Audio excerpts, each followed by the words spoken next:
বাজি বিস্ফোরণে ঝলসে মৃত্যু কমাতে এবার ড্রেস কোড চালু করা হবে। জার্মান সংস্থায় তৈরি ওই পোশাক বাজি কর্মীদের ব্যবহার করার উদ্যোগ নেওয়া হয়েছে। Green fire crackers manufacturing workers ইউনিয়নের তরফে জানানো হয়েছে, লক্ষ্মীনারায়ণ ইনোভেশন টেকনোলজিক্যাল ইউনিভার্সিটি বা লিটুকে এই উদ্যোগে সামিল করা হয়েছে বুধবার এবং বৃহস্পতিবার বাটানগরে বাজি ব্যবসায়ী এবং কর্মীদের ট্রেনিং দেওয়া হবে, যাতে আগামী দিনে আধুনিক বাজি, যে বাজিতে ধোঁয়া কম থাকবে, শব্দ কম হবে, পরিবেশ বান্ধব তো বটেই, এমনকি বাজি ফাটলে যে হিট জেনারেট হয় এই বাজিতে তার থেকে কম হবে।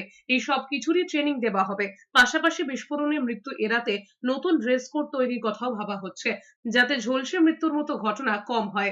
ঝলসানিতে অনেক মারা যায়, সেটাতে যাতে বাঁচানো যায়, তার ফলে নতুন ড্রেস কোড আমাদের এটা শুরু হবে, এটা জার্মান সংস্থার মাধ্যমে।